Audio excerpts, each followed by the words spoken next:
룻기 말씀입니다. 룻기 1장 19절부터 22절. 룻기 402, 403쪽입니다. 룻기.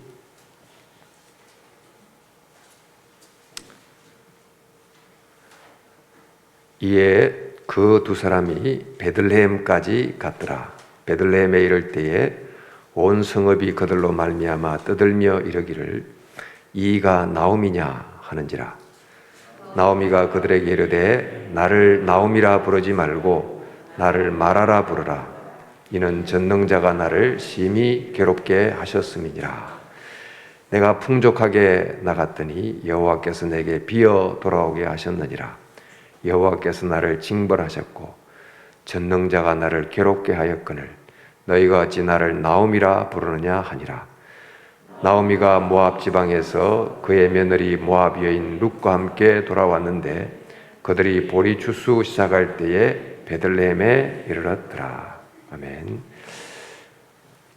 은혜로 사는 인생, 우리 박태양 목사님 나오셔서 말씀 전해주시겠습니다.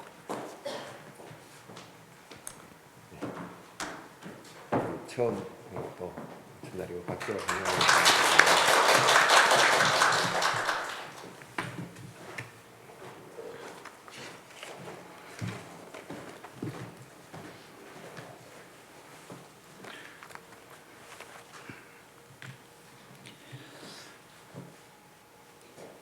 항상 설교단에 설 때는요, 그 서기 직전 한 5분, 10분이 정말 중요합니다.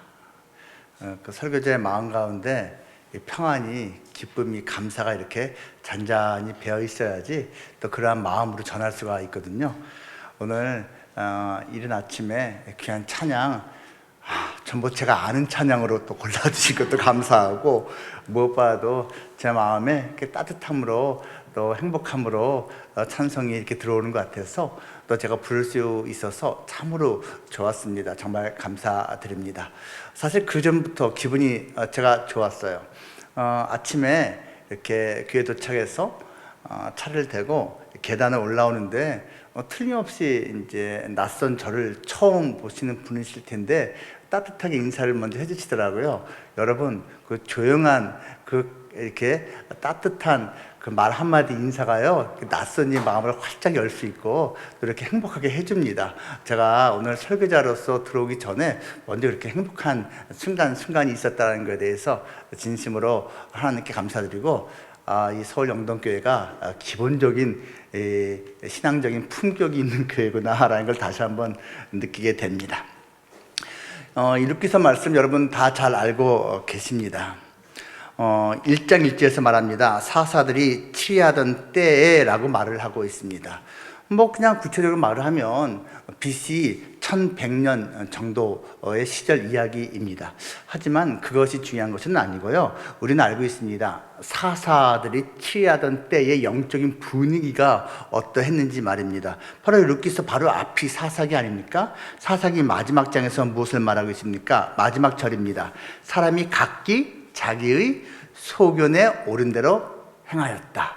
사사시대는요, 사람마다 자기가 보기에 좋은 대로 행하던 시대였다라고 말을 하는 것입니다. 그리고 그 샘플이 바로 오늘 주인공 가족입니다. 엘리멜렉과 나오미 부부, 그 가족이 사실은 마찬가지 영성이었어요. 그래서 좀 살기가 살짝 힘들어졌나 봐요. 특별히 흉년이 들었기 때문입니다. 모압으로 이주를 갔습니다. 아니 이사 간 게 그게 뭐가 문제입니까?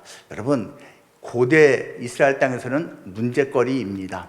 왜냐하면요, 그들이 살고 있던 그 땅은 약속의 땅, 하나님께서 약속하신 그러한 땅이기 때문입니다. 근데 그들은 묻지도 않고 따지지도 않고 자기들이 계산해보고, 저쪽 땅 가서 우리가 장사를 하면, 사업을 하면 가능성이 있다 하고 그냥 떠난 것입니다.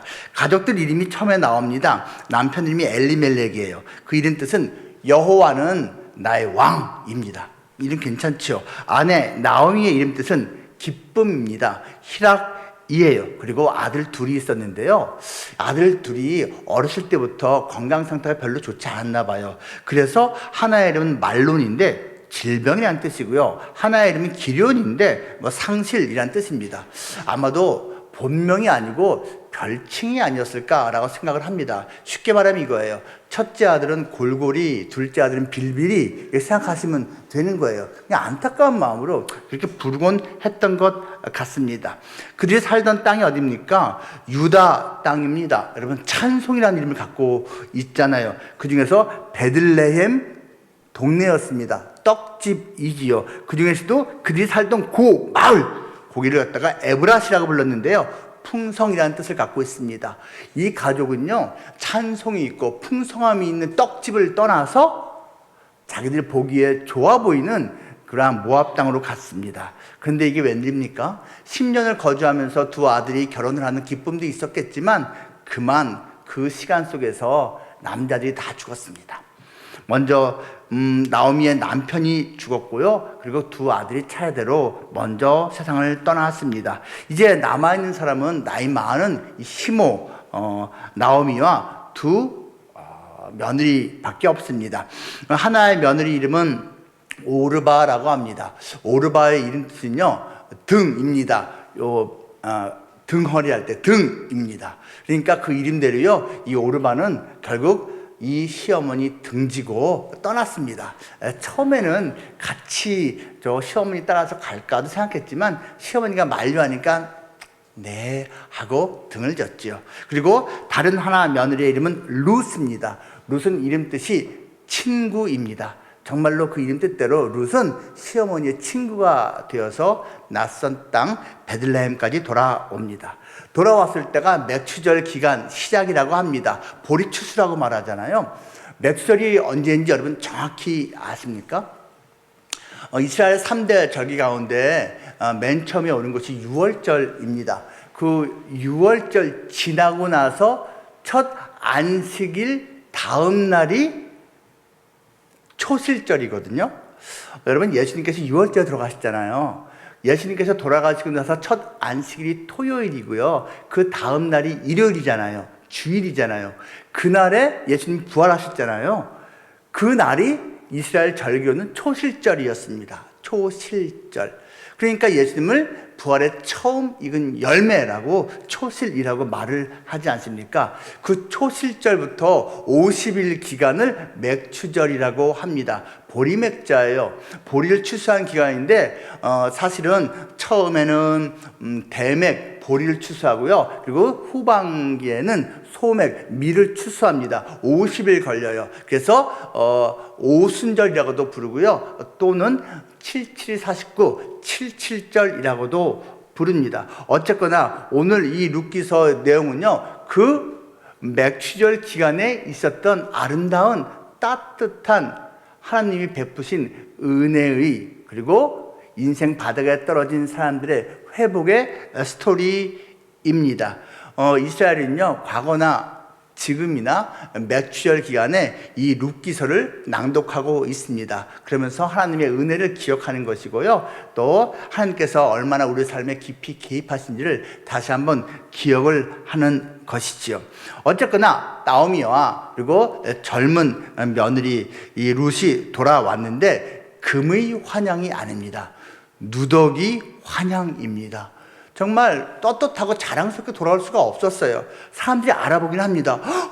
아니, 저 몰골 누구야? 나오미 아니야? 라고 말합니다. 그런데 나오미가 말합니다.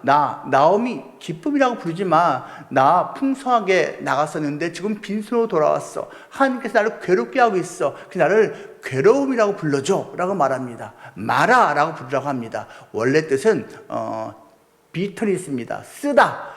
쓴 인생 할 때 그 쓰답니다. 나를 쓴 인생이라고 불러줘 라고 말을 합니다. 근데 하나님께서 그 돌아온 그들로부터 새로운 역사를 일으키십니다. 그들의 삶이, 그 가문이 온전히 회복되는 모습이 이후에 2장부터 나오기 시작합니다. 룻기서 1장에 보면 여러분, 돌아오다 또는 돌이키다라는 말이 무려 12번이 반복되고 있습니다. 히브리어를 말하면요, 슈브라고 하는데요. 슈브, 휴브, 발자국, 발걸음 소리 같지 않습니까? 돌아오는 소리인 것이죠. 그들이 용기를 내어서 베들레헴 영적인 고향으로 돌아왔을 때, 또 이 젊은 룻의 입장에서는 새로운 영적인 세계로 하나님 나라의 땅으로 왔을 때 하나님께서 어떻게 그들의 인생을 회복시키시는지, 그들이 인생을 돌이켰을 때 어떻게 하나님께서 은혜를 베푸시는지를 갖다가 잘 보여주고 있습니다.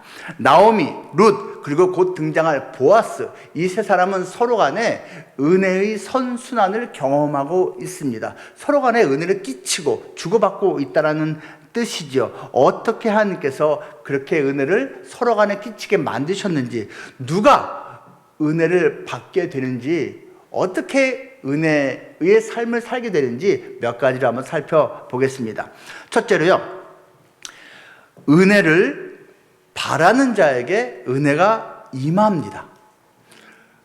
은혜를 바라봐야 돼요. 기대해야 돼요. 구해야 돼요. 은혜를 바라는 자에게 은혜가 임한다는 거예요. 루키서 제 2장입니다. 2장 2절에서 이렇게 말을 합니다. 모압 여인 룻이 나오미에게 이르되 원하건대 내가 밭으로 가서 내가 누구에게 은혜를 입으면 그를 따라서 이삭을 주겠나이다 하니 나오미가 그에게 이르되 내 따라 갈지어다 하매. 자, 이 두 나이 많은 과부와 나이 젊은 과부가 돌아와서 할 수 있는 것은 이삭 죽기 같은 그러한 작은 일밖에 없었습니다. 그래도 다행히도 이제 맥주절이 시작됐기 때문에 이렇게 소소한 조그만 일이라도 생겨서 감사한 것이죠. 가만히 있지 않았습니다. 뭐라도 해야 되니까 이 젊은 여인은 나갑니다. 그러면서 무엇을 말하고 있습니까? 누구에게 은혜를 입으면 좋겠습니다. 은혜를 기대합니다. 지금 우리는 너무 바닥이라서 아무것도 없어서 텅텅 비어 있어서 은혜가 아니고서는 우리는 다시 채워질 수 없습니다. 은혜가 아니고서는 다시 일어날 수 없습니다. 라고 말하고 있는 셈이지요. 자기가 가만히 있겠다는 거 아니에요. 열심히 나도 살 거예요. 그런데 내가 열심히 사는 것만으로는 부족해요. 은혜가 필요합니다. 은혜를 입으면 좋겠습니다. 라고 기대를 하는 것입니다. 그리고 그 은혜가 정말로 시작이 됩니다. 여러분, 연이어 읽으면요, 3절 그리고 4절에서 뭘 말하는 줄 아세요? 많은 그러한 이삭 죽게 할 땅이 있을 거 아니에요. 그런데 그 발걸음이요, 우연히 그 많은 땅 중에서 보아스라는 사람의 밭에 이르게 됩니다. 여러분, 하나님의 은혜가요, 우연히 사람 눈에 보기엔 우연해 보이는 일로 시작이 된다는 것이죠. 그리고 4절 말씀 보면요, 마침 보아스가 그때 와 있었습니다. 사실 보아스는 땅 주인, 지주기 때문에요, 매일같이 그 타작하고 추수하는데 와 있을 필요가 없어요. 가끔씩 그냥 관리만 하면 되거든요. 그런데 그날은 왠지 아침부터 내 땅에 가보고 싶어. 그래서 아침에 왔는데 처음 보는 낯선 여인을 보게 된 겁니다. 여러분, 장소에 우연히 갔고 타이밍적으로 마침 딱 만남이 이루어졌어요. 이거 하나님이 개입하신 겁니다. 하나님이 일하신 거예요. 은혜를 바라는 자에게 하나님께서 그런 식으로 역사를 시작하시고 있는 것입니다. 또 2장 13절 말씀 보시기 바랍니다. 룻이 이르되 내 주여 내가 당신께 은혜 입기를 원하나이다 라고 말을 합니다. 무슨 말이에요? 자, 보아스가 우연히 보고 그의 사정을 안 다음에 긍휼한 마음을 가지고 이 룻에게 자비를 베풀기 시작합니다. 보호해 주려고 하고요, 또 이렇게 넉넉히 가져갈 수 있도록 배려해 줘라 라고 다른 하인들에게 지시를 합니다. 이 룻이 그것을 알고 고마운 마음에 보아스 앞에서 말하는 거예요. 내가 은혜를 입기 원합니다. 은혜를 베풀어 주십시오 라고 겸손하게 말하는 것입니다. 여러분, 은혜를 구하는 것은요, 겸손이고 은혜를 구하는 것은요, 지혜입니다. 그리고 복받을 마음의 준비가 되어 있는 것입니다. 사실 이 여인은요, 말로만 복을 원합니다 라고 시어머니에게 또 보아스에게 말한 것이 아니고요, 사실은 행동으로 그것을 보여주기까지 합니다. 이제 몇 시절 기간에 계속 나가서 밭에서 이삭 줍기를 해왔잖아요. 그러니까 이제 시어머니도 이제 우리가 굶지는 않고 있구나 기쁜 거예요. 들어보니까 보아스가 이렇게 자비를 베푸고 있대요. 보아스는 우리 가까운 친족이야, 혈육이야. 그가 우리 가문을 살려줄 수 있는 능력도 있고, 그리고 율법적인 그러한 책임도 있는 그러한 사람이지. 그래? 그렇다면 며느라, 네가 이렇게 하면 좋겠다라고 며느리에게 어떤 부탁을 합니다. 네가 가서 그 남자에게 나와 결혼해 주세요 라는 것을 부탁하면 좋겠다 라고 말을 합니다. 갑자기 웬 결혼이냐고요? 여러분, 고대 이스라엘에서는요, 하나님께서 세우신 어떤 가난한 사람들, 또 인생을 실패한 사람들, 또는 가문을 다시 회복시키고 살리는 몇 가지 제도가 있었는데요. 그 중에 하나가 계대 혼인이라는 제도가 있었고, 또 다른 하나는 고엘이라는 제도입니다.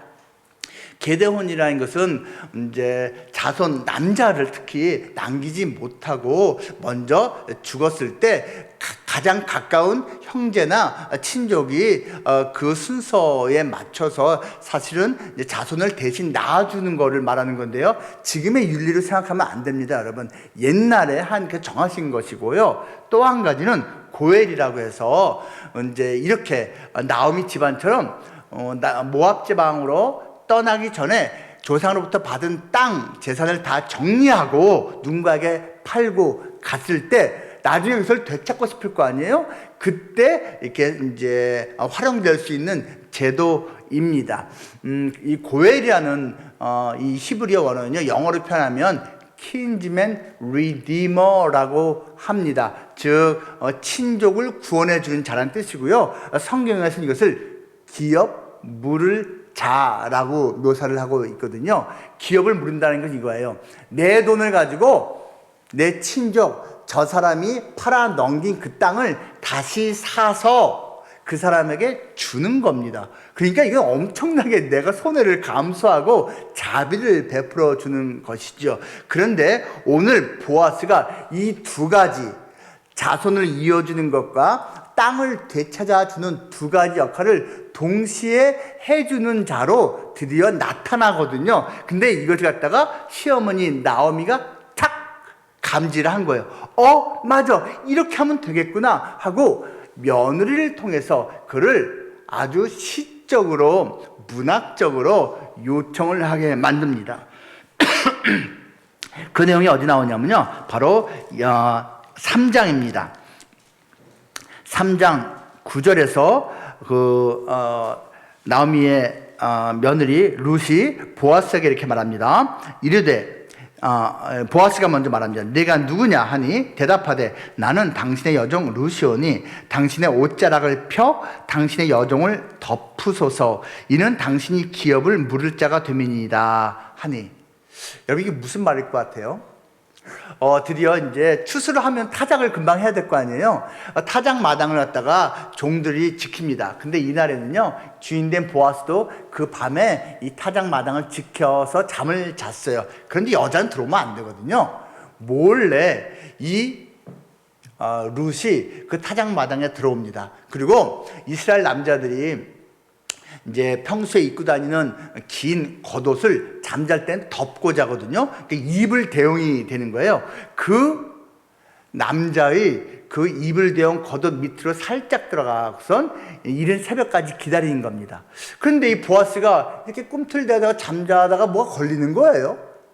딱 보니까 웬 젊은 여인, 너 누구냐 했더니 저는 당신의 여종 룻입니다. 당신의 옷자락으로 나를 덮어주십시오 라고 말합니다. 시적이지 않습니까?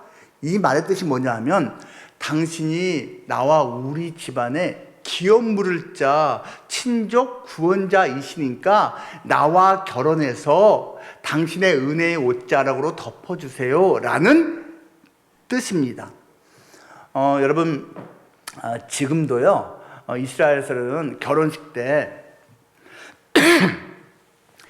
결혼식 마지막 부분에 남자가 이제 이 여자를 자기의 그 겉옷 안으로 들어오게 만듭니다. 이렇게 감싸줍니다. 자기의 옷자락으로 덮어주면서 결혼이 성립됨을 갖다가 상징적으로 묘사하는 거예요. 아니 그것이 정말로 결혼이냐고요? 예, 방금 읽은 그 3장 앞부분에서 3절에서 이렇게 말하거든요. 시어머니가 며느리에게 이렇게 말합니다. 너는 목욕하고 기름을 바르고 의복을 입고 타작마당에 내려가서 그 사람이 먹고 마시기를 다 하기까지 그에게 보이지 말고 이렇게 해라 라고 말합니다. 지금 세 가지를 말하죠. 여러분 그냥 타작마당에 몰래 들어가면 들어가는 거지 왜 굳이 목욕하고 기름을 바르고 의복을 입고 갑니까? 이거는요 결혼의 준비 과정을 묘사하는 것입니다. 여러분 에스더서 다 아시죠? 에스더가요 아하스로의 왕하고 결혼을 합니다. 세계사 용어로는 크세스라고 합니다. 이 왕 앞에 나가기 전에 이 에스더 왕비가 어떻게 준비하는지 아십니까? 목욕하고요 기름을 바르고요 그리고 옷을 입고 새 옷 좋은 옷을 입고 준비를 합니다. 그 순서가 똑같습니다. 지금 이 젊은 과부는요 그 남자에게 정말 준비를 하고 정말로 나랑 결혼해 주세요 라는 것을 몸으로 행동으로 요청을 하고 있는 것이고 이 보아스도 그것을 캐치를 했습니다. 그래?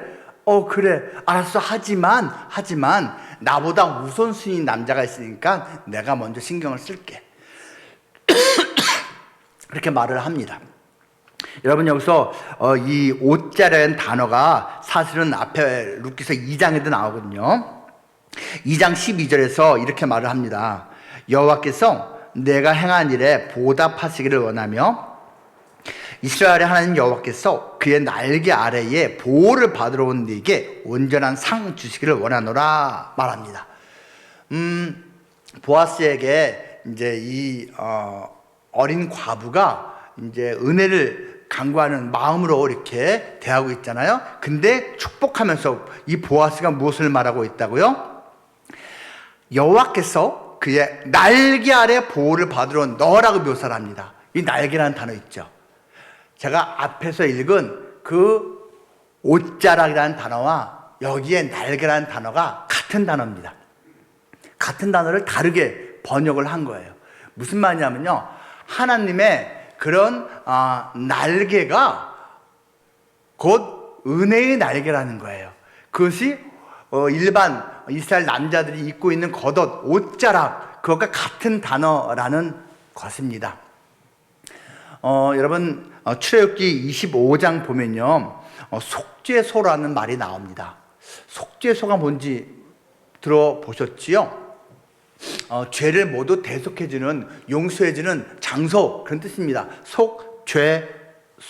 속죄소가 구체적으로 어딘지 아십니까? 성막 또는 성전이 있고 바깥들이 있죠. 조금 더 들어가면요 텐트, 이제 텐트가 있어요. 그리고 성소죠. 그 성소도 바깥 부분을 외소라고 하고요. 조금 더 들어가면 내소라고 합니다. 그 내소의 다른 말이 지성소입니다. 지극히 거룩한 성소라는 뜻이죠. 지성소에는요 성전 기물이 딱 하나만 들어가 있습니다. 뭐가 들어가 있죠? 율법을 넣은 궤, 율법궤 하나만 있습니다. 그 율법 궤 뚜껑이 있죠. 율법궤 뚜껑을 속죄소라고 합니다. 희한하죠? 그냥 뚜껑이라고 부르면 되지 무슨 율법궤 뚜껑을 갖다 속죄소라고 굳이 부를까요? 이유가 있습니다. 여러분 그 외소와 내소 사이에는 커튼이 장막이 있는데요 거기는 아무나 못 들어갑니다. 누구만 들어갈 수 있죠? 대제사장만 들어갑니다. 근데 매번 못 들어갑니다. 1년에 한 번만 들어갑니다. 대속죄일에 이스라엘 모든 백성의 죄를 다 한 번에 용서받는 대속죄일에 대제사장이 대표로 1년에 한 번 들어갑니다. 근데 맨손으로 들어가지 않습니다. 무엇을 가지고 들어가죠? 어린 양의 피를 가지고 들어갑니다. 피를 가지고 들어갔으니까 그걸 써먹어야 될 거 아니에요. 어떻게 쓰죠? 뿌립니다. 어디다 뿌릴까요? 율법궤 뚜껑에 뿌립니다, 여러분. 왜 하필이면 율법궤 뚜껑에 뿌릴까요? 그곳이 속죄소이기 때문에 그렇습니다. 죄를 사해주는 곳이기 때문에 그렇습니다. 그 속죄소는 어떻게 되어 있는지 아십니까? 천사, 이제 성경에서는 그룹이라고 이제 되어 있는데요. 천사의 한 유형입니다. 두 천사가 두 날개를 각각 펴고 마주 봅니다. 그리고 그것이 조각이 되어 있고 그 뚜껑 밑에 율법이 들어가 있는 것이죠. 여러분 보십시오. 속죄를 해주는, 죄를 사해주는 곳에 피가 뿌려지는데 거기에 천사가 날개를 펴고 있습니다. 거기서 죄가 사해진 거예요. 그것이 속죄소입니다. 그런데 그 속죄소의 또 다른 이름이 히브리서에 나와 있어요. 바로 은혜의 보좌이고요. 다른 말로 그것을 시은좌라고 합니다. 또는 시은소라고도 합니다. 시은이 뭐죠? 은혜를 베푼다는 뜻이에요. 은혜를 베풀어주는 곳이 곧 이퀄 속죄소입니다. 죄를 사해주는 곳에 피가, 예수님의 피를 예표하는 그 피가 뿌려지고 거기서 모든 죄가 사해지기 때문에 그것을 시은소, 시은좌, 은혜가 베풀어진 자리라고 하는데 상징이 어떻게 되어 있다고요? 천사가 날개를 펴고 있습니다. 그 날개 아래에서 은혜가 베풀어지는 거예요. 날개 아래에서 모든 죄가, 모든 허물이 다 지워지는 것입니다. 지금 은혜의 날개, 보아스의 그 옷자락을 지금 이 여인이 구하는데 구체적으로 방법까지 요청하는 겁니다. 결혼을 함으로써 나와 우리 가문을 구원해 주세요 라고 지금 요구를 하고 있는 것입니다. 보아스는 그것을 괘씸하거나 왜 이렇게 오버해? 라고 받아들이지 않습니다. 그래 하고 받아주지만 나보다 앞선 자가 있으니 그에게 먼저 물어보겠다 라고 그렇게 대답을 해 줍니다. 여러분, 하나님의 은혜 구하며 살고 있습니까?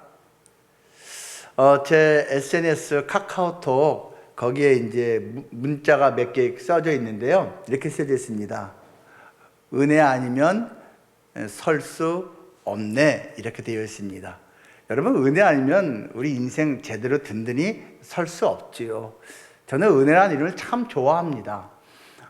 저도 수년 전에 이제 교회를 개척했거든요. 근데 그 교회를 개척하고 교회 이름을 어떻게 지었냐면 더 은혜 교회라고 지었습니다. 바로 그 은혜 또는 더 큰 은혜라는 뜻으로서 더 은혜 교회라고 지었지요.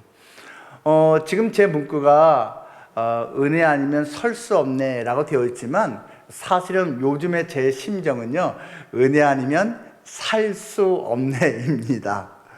제가 작년에 암 수술을 했어요. 제법 센 암입니다. 저도 물론 예기치 못했고요. 수술 받은 지 이제 1년 살짝 넘었습니다.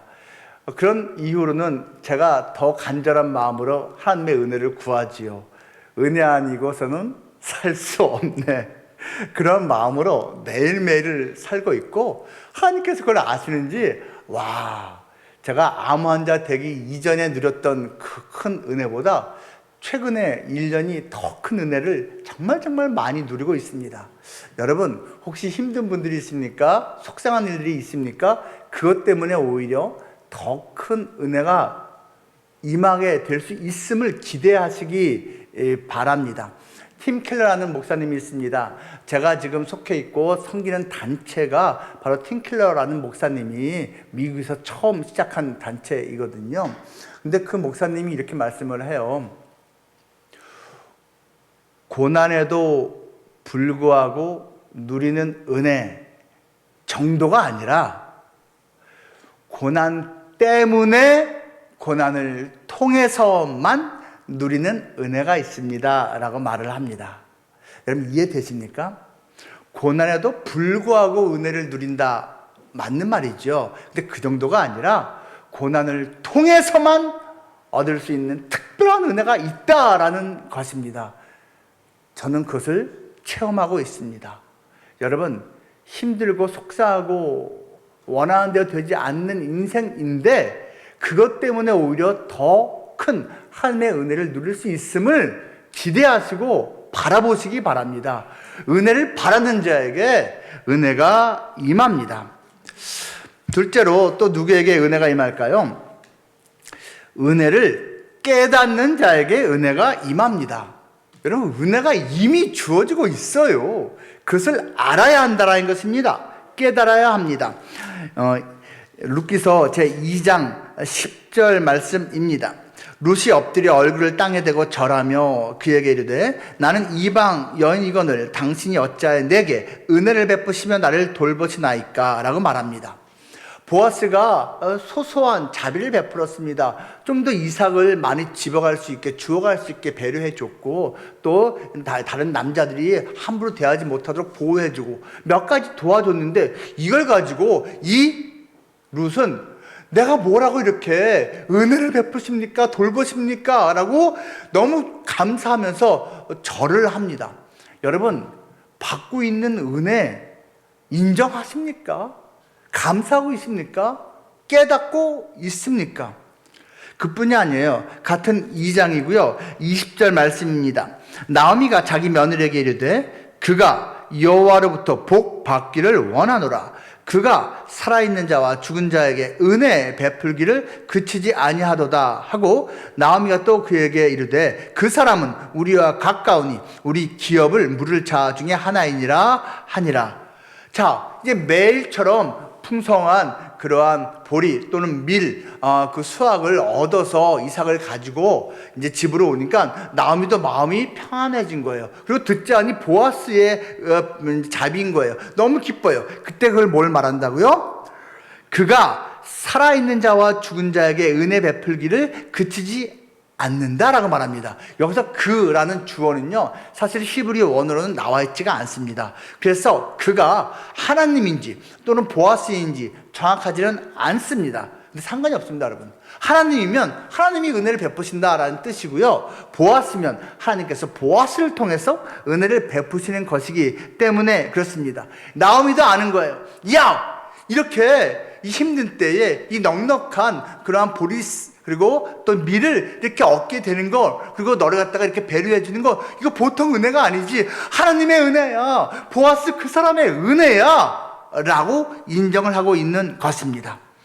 여러분, 은혜를 깨닫는 것이 더 큰 은혜를 입는 비결입니다. 은혜를 깨달아야지 감사가 나오기 때문이지요. 감사하는 자에게 감사거리가 생깁니다. 이것이 우리 기독교 신앙의 영적인 법칙입니다. 세상에서는 감사할 거리 있으면 감사하라고 말하죠. 맞는 말입니다. 감사할 거리가 있는데도 감사 안 하면 어리석은 것이죠. 그런데 여러분, 우린 그 정도가 아니에요. 미리 먼저 감사하면 감사거리가 따라서 옵니다. 이게 영적인 법칙이에요.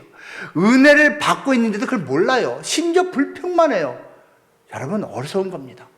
은혜를 받고 있음을 깨닫고 그것에 대해서 감사할 때 더 큰 은혜가, 감사거리가 따라온다라는 것이에요.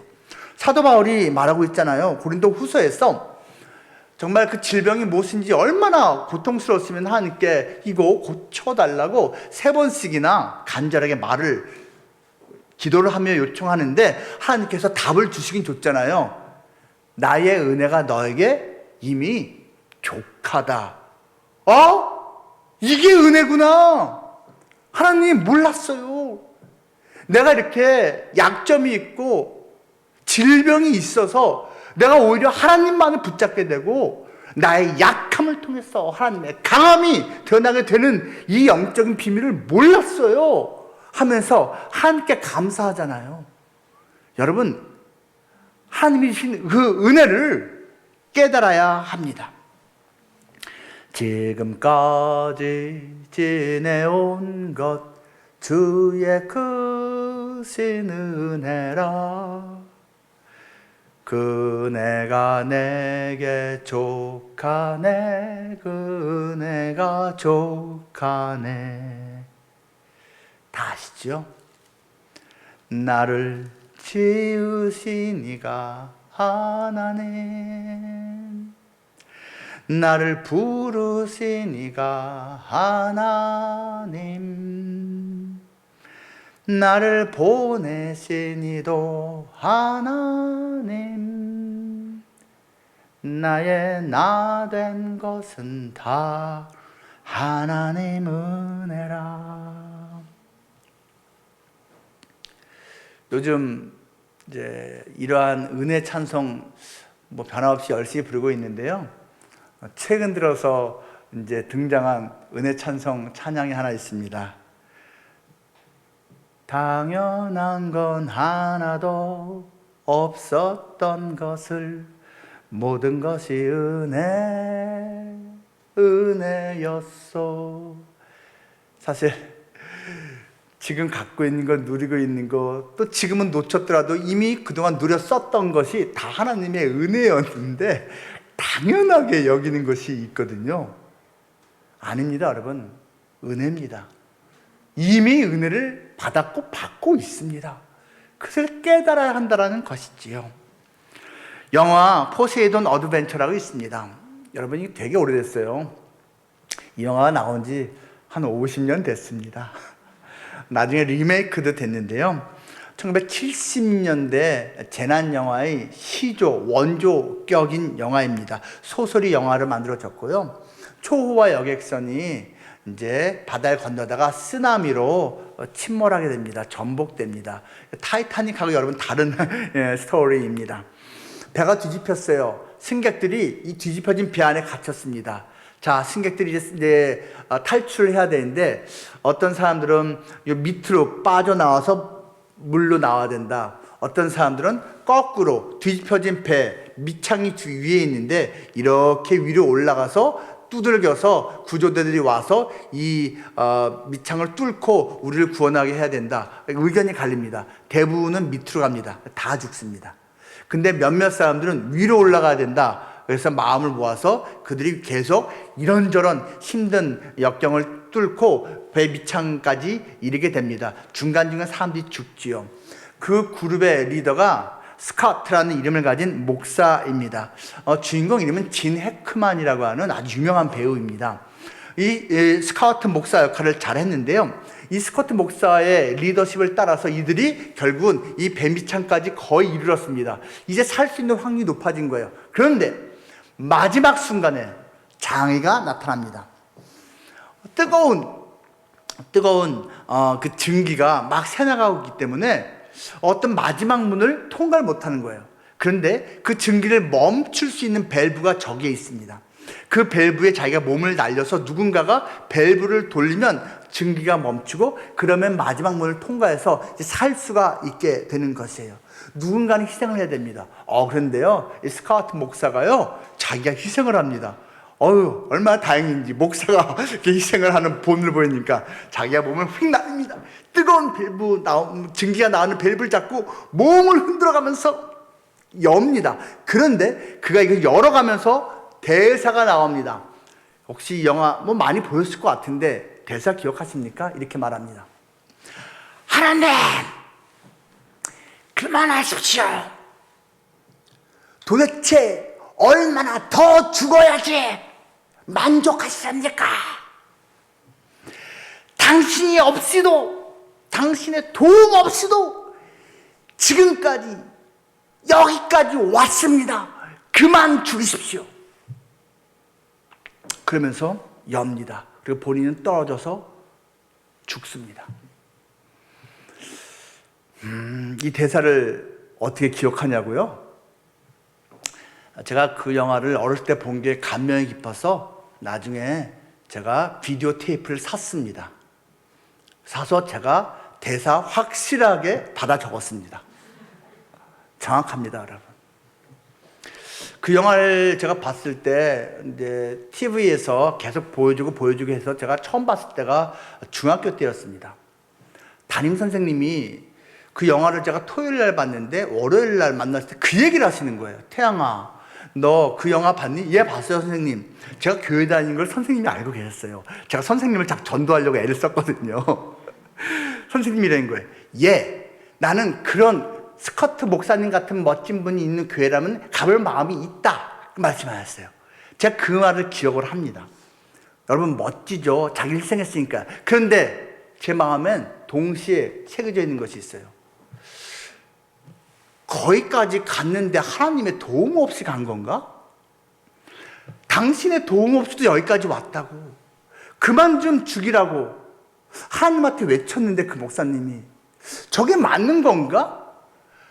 하나님의 도움 없이 여기까지 왔으니 그만 좀 방해하라고 말하는 것이 맞는 것인가?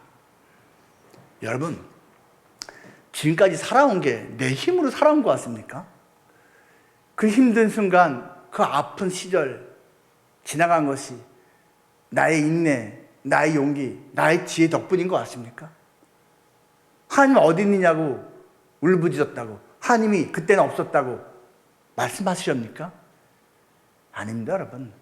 하나님께서 함께 하셨기 때문에 그 순간까지, 지금 이 순간까지 내가 살아올 수 있었습니다. 은혜를 깨닫는 자에게 은혜가 임합니다. 또 누구에게 은혜가 임합니까? 마지막 셋째인데요, 은혜를 나누는 자에게 은혜가 임합니다. 은혜를 나눠야 돼요. 1장 8절 말씀, 나오미가 두 며느리에게 이르되 너희는 각기 너희 어머니의 집으로 돌아가라. 너희가 죽은 자들과 나를 선대한 것 같이 여호와께서 너희를 선대하시기를 원한다. 자, 이제 남자들이 다 죽고 나서 나오미가 베들레헴으로 돌아올 때 두 며느리에게 말합니다. 그때 뭘 말한다고요? 너희가 나와 너희 남편들에게 선대했잖니 고맙다 라고 말합니다. 그러면서 자기도 선대해 줍니다. 선이 대해 주는 거예요. 여러분, 이 단어가요, 이제 히브리어로 헤세드라고 합니다. 보통은 은혜로 번역되어 있죠. 이 룻기서에서도 딴 데서 은혜로 번역되어 있는데 여기서는 은혜를 번역하지 않고 선대를 했습니다. 은혜입니다. 그뿐이 아닙니다. 3장 10절 말씀 이렇게 말하고 있습니다. 보아스가 말하는 거예요. 그가 이르되 내 딸아, 여호와께서 네게 복 주시기를 원하노라. 네가 가난하건 부하건 젊은 자를 따르지 아니하였으니 네가 베푼 인애가 처음보다 나중에 더하도다. 무슨 말이에요? 네가 젊어서 얼마나 집 나갈 수 있고 저 시어머니 버리고 네 새로운 인생 살 수 있는데 저 시어머니를 네가 돌보고 있으니 네가 과거보다 지금 베풀고 있는 인애가 더 크다 말합니다. 여기서 인애라는 단어도 원어가 헤세드입니다. 은혜로 번역되어야 되는데 인애라고 또 이렇게 번역해 놓았습니다. 이것 보세요.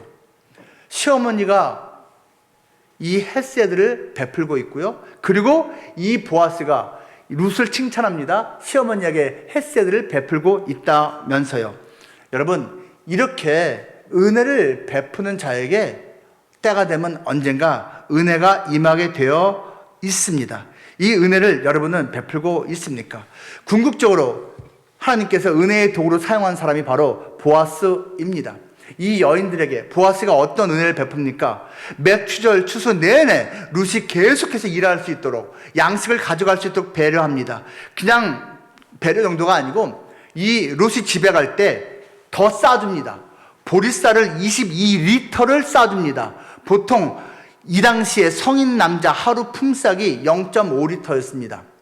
보리쌀이. 근데 이 여인에게 그 몇십 배에 해당하는 것들가 싸주고는 했습니다.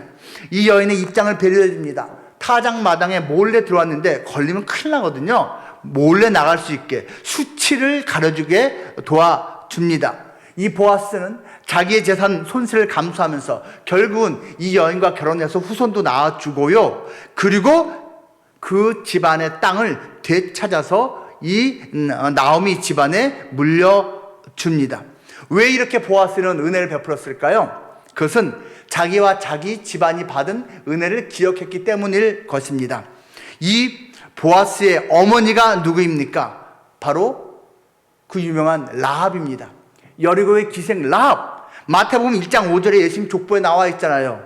살모는 라합에게서 보아스를 낳고, 보아스 엄마가 라합이에요. 지금 저 가련한 모압 여인, 이방 여인, 다른 신을 섬기던 그 여인, 이 룻처럼 자기 어머니가 이방 여인이었어요. 낯선 땅으로 왔어요. 하나님을 처음 만나는 거예요. 그런데 자기가 벌써 이렇게 하나님의 큰 은혜를 받았어요. 잘 살고 있어요. 그게 고마운 거예요. 그래서 나누고 있는 것입니다. 은혜를 받은 사람, 그걸 깨달은 사람은 이렇게 나누게 되어 있습니다. 결국은 이 보아스, 그 은혜를 베풀었더니 이 보아스 자신이 하나님의 은혜를 입습니다. 어떻게 해요? 예수 그리스도의 조상이 됩니다. 이 보아스의 증손자가 바로 다윗 아닙니까? 다윗의 증조 할아버지가 된다는 이야기입니다. 이것이 은혜의 선순환입니다. 마지막으로 제가 드라마 얘기 하나만 해드리겠습니다. 슬기로운 의사생활 시즌 1, 2가 끝났습니다. 특별히 여러분 시즌 1에서요 마지막 10화에 이런 스토리가 나옵니다. 어떤 환자가 입원해 있는데 칼륨 수치가 막 올라갑니다. 체내의 칼륨 수치가 높아지면 부정맥이 위험해진다고 합니다. 그래서 반드시 관장을 해야 되는데 이 남자가 수치스럽다고 쪽팔리다고 안 하겠다고 합니다. 목숨이 위태로운데 의사들이 아무리 권고해도 싫다고 합니다. 그러니까 주치의가 화를 내면서 나가버립니다. 포기해버립니다. 옆에 있었던 도제학이라는 전공의가 답답하니까 이 김준환이라는 주인공 교수에게 찾아가서 어떻게 할 거예요? 묻습니다. 그때 그 김 교수가 그 도제학 레지던트에게 이렇게 말합니다. 당장 가서 관장해. 네가 가진 어휘력, 청력, EQ, IQ 다 동원해서 설득해. 관장해. 의사가 환자 포기하면 그날로 의사 끝이야. 혼냅니다. 도제학이 하면서 갑니다. 그리고 이렇게 호소를 합니다. 환자님, 관장 받아주세요. 안 받으면 죽어요. 당신이 죽으면 우리 주치의는 멀쩡하겠지만 나는 잘려요. 나 잘리지 않게 제발 좀 살려주세요. 관장 받아주세요. 환자가 관장 받습니다. 근데 이 도제학 마음이 찜찜합니다. 동료들 만나서 이렇게 말합니다. 이런 일이 있었어. 나 너무 구리지. 나 너무 구리지. 이렇게 말합니다. 근데 그 다음 장면이 뭔지 아십니까? 그 환자가요, 자기가 직접 재배한 딸기라고 하면서 바구니를 가져옵니다. 그리고 쪽지를 전해줍니다. 그 쪽지에서 이렇게 말합니다. 선생님, 나를 포기하지 않아서 고맙습니다. 여러분, 이게 은혜입니다. 나 안 해도 돼요. 그렇게 내가 구리게 저 사람한테 호소하지 않아도 돼요. 내가 베풀지 않아도 돼요. 근데 해요. 베풀어 주는 거예요. 내가 자존심 상하고 내가 손해보고 내가 굴릴 수도 있어요. 그런데 저 사람이 살아나기만 하면 깨닫게 돼요. 그걸 알기 때문에 베푸는 것, 그것이 바로 은혜인 것입니다. 은혜 누구에게 임합니까? 은혜 바라는 자에게, 은혜를 깨닫는 자에게, 은혜를 나누는 자에게 은혜가 임합니다. 은혜 바, 깨, 나 하는 자에게 은혜가 임한다라는 것 우리가 마음에 새기고요. 올 한 해 우리 서울 영동교회 모두 성도 여러분, 서로 간에 은혜를 끼치며 은혜를 나누며 우리 바깥에 있는 많은 분들에게 은혜를 베풀며 살아가는 복된 하나가 될 수 있기를 거룩하신 주님의 이름으로 축복합니다. 우리 말씀을 생각하면서 같이 기도하겠습니다. 나는 어떠한가? 우리 가정, 우리 교회는 어떠한가? 하나님이 주시는 은혜를 바라고 있는가? 이미 주신 그 은혜를 깨닫고 있는가? 이 은혜를 나누고 있는가? 생각해 보면서 주님, 그 주님의 은혜 받은 자답게 마음껏 누리며 나누며 전하며 사는 내가 되고 우리 교회가 되게 해주시옵소서. 우리 통성으로 기도합니다.